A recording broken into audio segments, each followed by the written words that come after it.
What is up, everybody? Welcome back to another feature match, round 4. I've got an exciting matchup for you. Didn't need to speed it up, which is nice sometimes, but we've got Subterror, which has never been on the channel before, against another deck that has never been on the channel before, which is Gizmek, Gren Maju, Banish Control, Hand Trap, Extravaganza. My worst nightmare. Control decks are always my worst nightmare, but getting a little bit better at dealing with them as time progresses. But end phase in our Subterror's turn, the opponent, one of my mods actually in Discord and in Twitch, Saturn, aka Adam, long-time person who's been on the channel and a long-time supporter of said channel, end phase summoned that Gizmek by banishing the top 8 cards of his deck. Has also the option to banish the 3 random cards from his extra deck to destroy a card, but that effect itself is not a quick effect. Keep in mind, Gizmek can also summon itself from hand or graveyard. But our Subterror player over here has a set Final Battle, Call by the Grave, and Compulsory Evacuation device.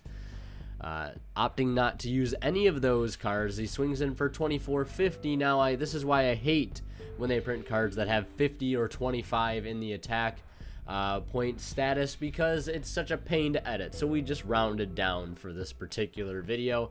So he should have 5550, but we'll say he has 55 for now, as it says down there on the live calculator, the live action dual calculator. But just swinging in and setting 1 and passing, Subterror drawing and passing back. Unfortunate our Subterror player has not either seen a Hidden City or a Guru at this point. Pretty unfortunate. But does have 8 banished cards from the Gizmek, and also has summoning now a Gren Maju, which gains 400 attack for every banished card on the field. So it is currently at 3200. Now swinging in with that Gizmek would drop him pretty low enough for Gren Maju to swing for game, because swinging with the Gizmek would drop him down to 3100 exactly, because both those 50s adding up now.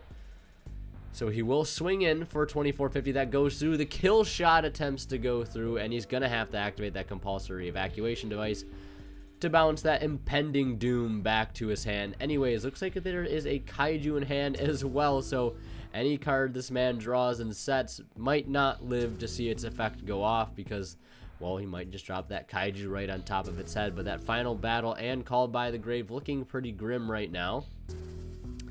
Subterror player draws for turn, hoping for a Hidden City, a Guru, something to get the plays started. Anything, a Terraforming to grab Hidden City. But looks like he's probably going to set what looks to be an Ash Blossom, which is a bluff if I've ever seen one. Definitely a good thing to do. I mean, especially in a Subterror deck, setting a card face down is definitely a good bluff, because you never know what it could be. Normal summons that Gren Maju back down. Still has 3200 attack. Gizmek swinging in now. Running over the set. Calling his bluff. Gren Maju swings in uninterrupted for game. Easily. Getting started here in game 2. Subterror going to go first, starting off with Pot of Extravagance. Going to banish 6 random cards here from the extra deck. One thing I also want to mention is a real quick shout out to our sponsor over at Imperium Duelist. If you guys are looking for some awesome 2-player cloth playmats, amazing sleeves, effect and non-effect, dice, calculator cases, merchandise, etc., and you also want to support this channel and save money on your order too, by using that discount code WinnerKills10 off, you can do so by going to link to the website down in the description below.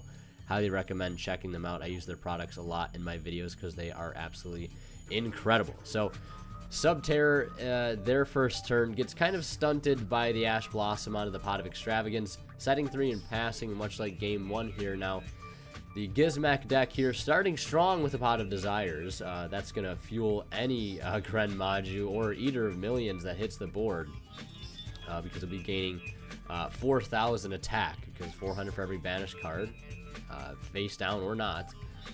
It's going to be gaining quite a bit of attack. Now summoning Eater of Millions, going to banish 5 monsters from the extra deck now face down to special summon it, and that card will gain 100 attack for every face down banished card. So currently having 1500 attack, 10 from the Desires, 5 from the Eater of Millions itself, plus 6 actually from the Extravagance. And now normal summoning Gren Maju, who has a lot of attack. He has to use that Solemn Judgment there, or else he is going to get OTK'd by a couple of banished boys.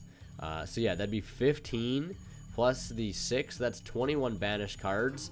That is 8,400 attack that Gren Maju would have had, I believe. And the Eater of Millions being boosted up by 21. So he will take that 21 to the face regardless, which will drop him down to 19 after resolving that Solemn Judgment. Unfortunate that he does have to pay that hefty cost, or else, you know, either way, he would have been, you know, attacked directly for just the Gren Maju alone would have been enough. But having a Solemn Strike and a final battle set, that Solemn Strike not looking too enticing at this moment, because if he does activate, that would of course drop him down to 15 or 400. Fairy Tale Luna hitting the board now, which on summon can search a spellcaster in the deck with 1850 attack. So, you know, going to search, of course, another copy of itself, and also can bounce a card your opponent controls, I believe. I don't know if it has to be face up or not, but you can negate that effect by sending another copy of that card, I believe, from your deck to the graveyard, which is a card I was actually experimenting with playing in Pure Mech Knights, but have since removed because it's not that great. But a pretty good stun / control card to fit this deck's bill. Debating whether or not he wants to use that Solemn Strike, and he's going to just go for it and not let him get any more advantage, paying that 15, knocking him down to 400. That is very, very close to the edge. Eater of Millions going to absolutely devour that face-down monster, allowing it to only grow stronger. Subterror player draws for turn. Might be a Subterror card he needs. Attempting to attack. Well, either way, if it was a Subterror card that you needed, it's banished now, and Eater of Millions grows stronger by 100. And Eater of Millions attempting to swing in again now for game. Just keep applying pressure here, keep drawing, and permanence is used so he doesn't die. Gizmek will pass over to Subterror. Subterror drawing for turn. Still has a final battle, so like this could actually come in clutch here. He has some cards in hand. He could potentially use them to get something going, but there are so many cards on the other side of the table right now in his opponent's hand. Hand traps, kaijus, who knows what. It's going to be very hard to come back. And he had to use that impermanence last turn, which is unfortunate, because if he didn't, he would have died. So potentially setting now one monster and flipping up the final battle. Going to flip up that set monster, looks like. It is a Subterror Guru, the light at the end of the tunnel, but there's a Ghost Ogre. Does he have the response? If he doesn't, I'm afraid this game may or may not be over. And I'm pretty sure he does have a response. I believe he does have a copy of Subterror Fiendus in his hand, which is unfortunate. He's forced to use that right now to set his Guru back down to negate the Ghost Ogre. So he's going to get that search of a Subterror card, because it was flipped face up. That effect did resolve. Lots of chain links being activated there. The final battle flipping up the Guru. The Guru activating, the Ghost Ogre chaining to the Guru, and then the Fiendus chaining to the Ghost Ogre. So a 4-link chain there, resolving.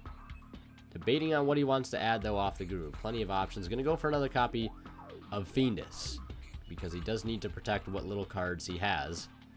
Because if he doesn't, well, it's going to be game over. And there it is. The Thunder King over top of the Guru. Probably your worst enemy as a Subterror player, I would say, is Kaijus, because you have no say. You have no chance, essentially, to flip that card up, unless you preemptively do it in the standby phase, which, if you're not expecting a Kaiju, really, why would you? Unless there's some other sort of niche game state that you're in. Tries to resolve Interrupted Kaiju Slumber right now to go for game, but actually only has one Kaiju left in deck, and that is Gamut Seal, the Sea Turtle Kaiju. Must have banished quite a bit off that Desires, and I believe also has a Kaiju in hand. We know he has Radiant at least. I believe he has Radiant anyways, unless I saw a card and mistook it for something else. Eater of Millions, though, will banish face down that Thunder King. That Lightning Strike Kaiju has a copy of Hidden City. Hesitant to play that, though, for some reason. We know he has a Fiendus in hand. I believe he might actually end up normal summoning Venus here as his go-to play instead of going for Hidden City and going for Guru. So normal summoning the Venus, attempting to activate the effect. Hopefully there won't be a response here, because we know there are plenty of hand traps in this Gizmek deck. We've already seen Ash Blossom. We've already seen Ghost Ogre. We've seen plenty of cards. Reading the Venus, though, because I believe Venus does have a reborn effect on field.